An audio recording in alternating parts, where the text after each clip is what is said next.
Hello, and welcome to Activating Sustainability, the Anthesis podcast. My name is Chris Peterson, and I'll be your host. We're recording this on June 19th, Juneteenth here in North America, in the midst of growing awareness around the long-standing issues of systemic racism against Black people. In fact, we acknowledge that many of the injustices and social issues faced by those in the apparel supply chain are also perpetuated by systemic racism, broadly speaking. In this episode, we'll only briefly touch on racial inequities, as we're in a period of listening and educating ourselves, learning from sophisticated and valuable perspectives on topics ranging from Black Lives Matter to broader diversity and awareness resources, to learning about how this is relevant to the apparel supply chain. We've included links to some of those resources in the show notes, including from Remake and the New Republic, and we encourage you to also search out additional voices to learn from. With all that said, I'm really pleased to be joined today by Cowen, a principal consultant and a retail sector lead here at Anthesis, and Elena Kocherovsky, a principal consultant with Anthesis Group and formerly of the Sustainable Apparel Coalition, to talk about the apparel supplier relationships in and out of the COVID crisis. Welcome to the podcast. Thanks, Chris. Morning. Great to be here. So maybe to start us off, this has clearly been an incredibly challenging time, but from a apparel brand perspective, could you unpack a little bit about some of the challenges they're facing in terms of health, economic, and social impacts? Yeah, it has been a truly challenging time, especially in the apparel and footwear space. First and foremost, starting with the impacts of COVID earlier this year and the implications for manufacturing, with factories having to shut down, and through that having to navigate through all of the health and safety issues within the supply chain. And now we're facing the demand side challenges of no one's shopping for apparel and footwear at the moment. Everybody's staying home, and that has had profound impacts on this sector particularly. And then bringing it full circle to current times, brands are now being kind of held accountable, rightfully so, on how they are behaving and acting on the issues of social and racial justice and having to respond to that. And so we're seeing seismic shifts and changes within this industry that apparel brands and retailers are having to navigate through. We've seen sales decreases by 60 to 70% worldwide, in some cases up to 80% in certain segments. There was a survey done by BCG of 500 apparel suppliers that have reported over 86% of manufacturers have experienced order cancellations over the course of the last few months due to COVID. And that has equated in billions of dollars in losses that are hitting regions and countries that are particularly unprepared to weather economic hits like this, where there are fewer kind of social and economic safety nets. Bangladesh in particular comes to mind, where there's been billions of dollars of clothing that have been piled up and garment workers are getting sent home without pay. So it is a bleak and challenging time, but it is also a time for action, and hopefully we can chat through kind of how we can respond to all of this. Yeah, absolutely. And I think that's the exciting part of this discussion, is to understand what is happening, but also kind of why is it happening now? And I think obviously there's huge seismic challenges, as you pointed out, but do you have a sense for what is putting this moment, making this different than other supply chain issues, or maybe the inequality between the brands and the suppliers? Because it certainly feels different, but I'd be curious to hear if that's what you're seeing on the front lines. Yeah, I think this feels different because it's the first time in recent history where the world is responding very quickly to a global pandemic. It's not something that we've experienced for a very, very long time, if in fact ever, on this scale. And because the apparel supply chains are so decentralized and globalized, we are seeing the impact of responses from governments, but also from companies, are having huge ramifications on different parts of the world unequally. But it's still all something that we're facing together. So I think that's absolutely fascinating, maybe morbidly so in some ways, to watch this unfold, particularly from the apparel side. And I would just add to that this is also a unique time in the fact that we are globally equally having to deal with this issue and having to take stock of how we are conducting business within our supply chains. And because we're all on relatively kind of equal footing in that regard, it is a profound time to pause and reflect about how our relationships within the supply chain are operating, how our business partnerships are operating, and using the ramp out of this pandemic as an opportunity to build back better relationships, more resilient supply chains. And so that reflection, I think, is critically important at this time. And are there organizations that you think are doing a really good job of that you look to as good, successful practice, if not best practice out there? Yeah, certainly. In the immediate sort of aftermath of everything, of the initial outbreak, we certainly saw several brands and retailers responding by manipulating, changing their supply chains to provide personal protective equipment, PPE, to the medical workers and most vulnerable parts of our communities globally. And that was really impressive to see how quickly those supply chains could pivot. And that is certainly a benefit of having the just-in-time manufacturing cycle that we've moved to over the last few decades. So that has been really great. We've also seen small innovative solutions come to market. So one that comes to mind is the Lost Stock Box, which has sprung up in the UK, where there is an opportunity for customers to buy a box of 3 garments from Bangladeshi factories where orders have been cancelled. So another way to support that community and provide economic stimulus to that part of the world, but B, also, raising awareness around the challenges of that community specifically and receive garments to wear. And what do you see as the drivers for this? I mean, I've been really had a conversation previously around the investor community and how they're continuing to keep that pressure on. Is that what's driving the apparel behavior here, or are you seeing other key drivers around that brand value, whatever that may be for them? Yeah, great question. There are a number of things coming into play in terms of what is driving brands to act. I think the one that comes to mind most quickly is the kind of swift and public response from consumers, the media, and NGOs that have elevated these issues into the forefront by sharing stories about what's happening on the ground in countries like Bangladesh, and calling out brands, frankly, for those that are not honoring business contracts that they've committed to, but equally commending other brands that have stepped up and honored and paid out orders that they have already put forth. And so, especially in this sector, it's just fascinating to see the power of consumers and media to really drive these things forward, no doubt.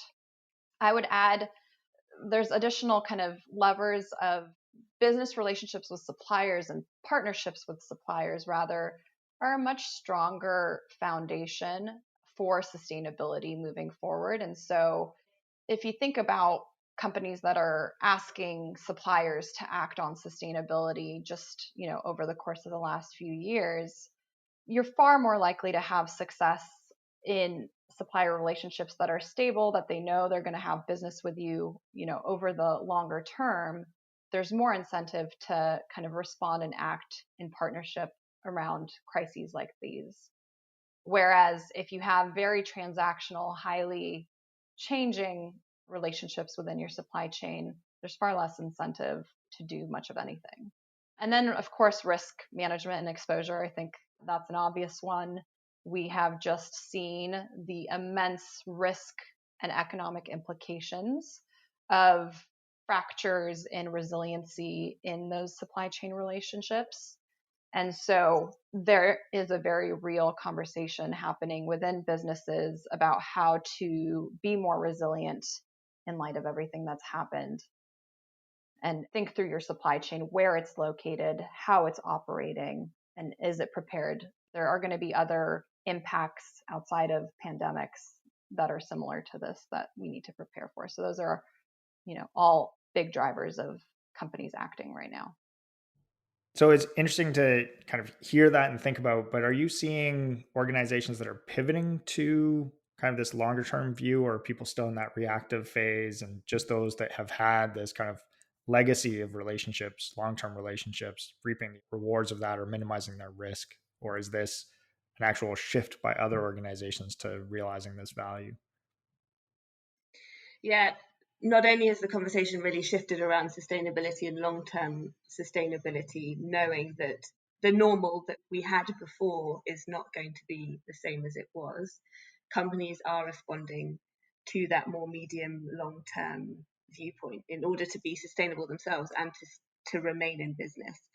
So we're seeing companies, for example, thinking about buying the fabric and the yarn that is required for their final garment manufacture, really taking on some of that risk in the supply chain to ensure the manufacture of the products that they want to see in the future. We're seeing a slowdown potentially in some of the amount of seasons in the apparel sector. So Gucci, for example, have recently announced that they're moving back to a 2-season year, where the fall, winter, spring, summer cycle will come back into play, rather than looking at the fast fashion world, which has up to 52 different lines a year, weekly lines coming out, which has been one of the drivers for this mass growth of the apparel industry. And now we're seeing, serious collapse in certain parts of it. Elena, do you have any other examples to share?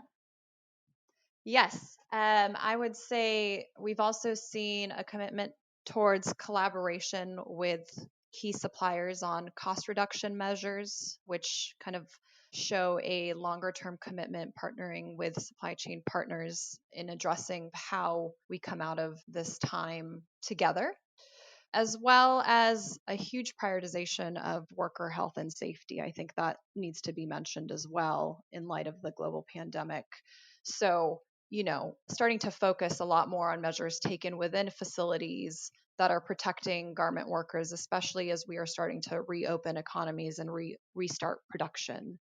So there's quite a few ways that companies are starting to address this, and there's a very active conversation about how apparel supply chains start to shift as we are coming out of this crisis.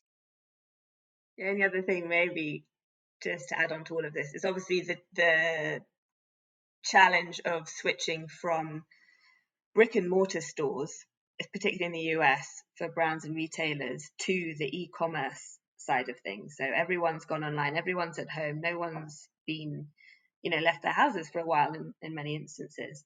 And so that has presenting a whole new challenge in terms of the logistics and all of the back end of getting product through the supply chain to distribution centers. And then that last mile, as it's frequently called in the industry, is really the most challenging. How do you efficiently get product to individual consumers in their home?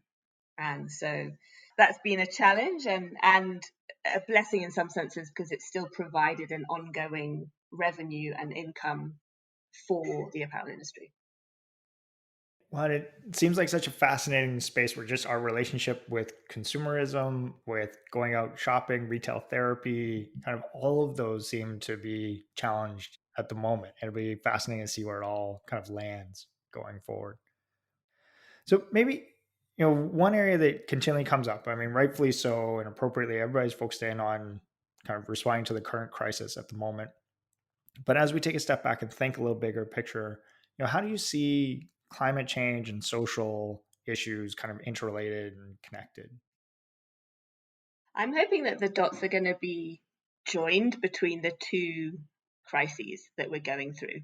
Although, COVID is very much front and center and painfully so in our lives, and will continue to be in our lives for a long time to come. Climate change is actually very similar.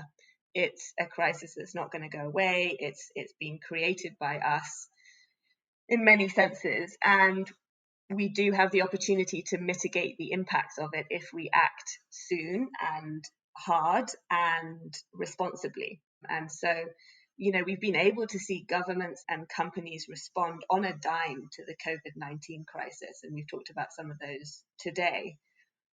Let's continue to see that in relationship to the global climate change crisis. The inequalities of how it's been impacting our global community are very much paralleled with how COVID-19 has appeared in our world, and I'm hoping that some lessons can be learned from that.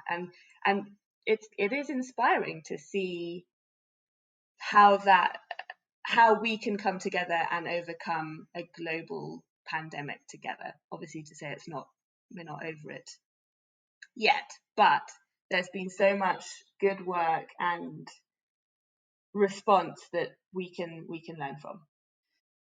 Yeah, and I would just add to that, there's a lot of parallels in terms of the companies that we see coming through the COVID situation more resilient. Those same practices that we've been talking about are the same exact practices that are going to set companies up for success in terms of managing climate and social issues moving forward. So strong supply chain relationships, more stable relationships within supply chain, with a kind of partnership view of sustainability rather than a top-down approach. I also think there's going to be a huge amount of innovation that comes out of this that can both be applied to, the challenges of the current day, but also longer term in response to climate change and other sustainability issues. So, making sure we're using technology in our favor to drive traceability throughout our supply chains, to understand what demand around the world is looking like more real time, and being able to, shift and be flexible in delivering that and not sitting on a huge amount of inventory. Those are equally important in light of a pandemic, as well as in light of a world where we need to address these huge issues of climate change and waste as well. And so for organizations, think about like, how do you get started? Where do you go? Do you have guidance or recommendations in terms of what those steps look like to kind of mitigate that risk, create those partnerships, et cetera? Yeah, absolutely. In the near term, I think, it's all going to be about the financial recovery of this market and being able to pay workers for either the work that they've already done or continue to pay them as the orders start rolling back in, as we see more customers in stores, etc., etc.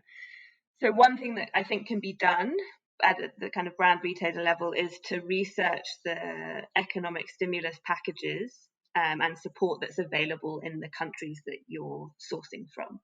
Look into those, be able to provide support and education to your supply chain in those regions, and make sure that they're aware of all of the options that they've got in front of them. As a brand retailer, your hands might be tied in some areas, but there might be other financial mechanisms out there to support them. I would add in a very tangible resource that relates to that, which is that the ILO just came out with guidelines for garment factories on navigating the effects of COVID, with themes around how to manage cash flow, reducing costs, establishing an online presence, making sure your workers are safe. So there's a lot of resources that are available that I think brands and retailers equally need to be aware of and looking to be able to share with their supply chain partners as well. That's great. It's amazing to think about that power procurement to kind of harness some of those, resources and filter those down. So that's great advice in the short term. Do you have advice in terms of the long term? Like, how do we start to really build back better, as you were saying earlier, Elena? I think our supply chains will be working much harder, and this might create a good stimulus to look at the digitization of our supply chains and how data is communicated from one end to the other and back again, or where it isn't currently and should do. So I think there'll be a number of innovations, as Elena has mentioned, in that space, but being able to extract data from all parts of your supply chain, understanding the transparency, traceability of what's going on. And knowledge is power, I think, in some senses, in this new world, for sure. Yes, and there's been a big conversation around shifting towards what's called a demand-driven supply chain coming out of all of this.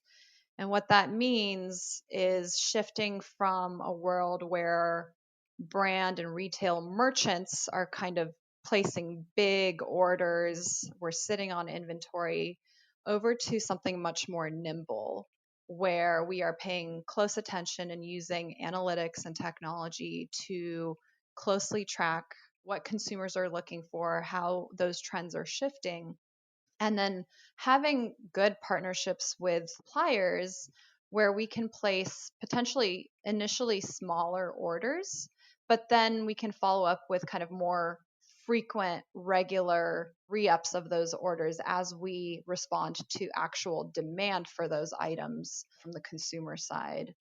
And so pausing to kind of consider your supply chain operations right now and how it might shift towards kind of that more nimble, demand driven model.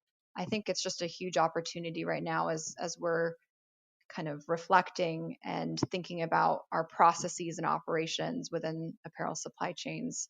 What does that really start to look like? And working with your sourcing teams, merchant teams, in reflecting on that together with sustainability in mind.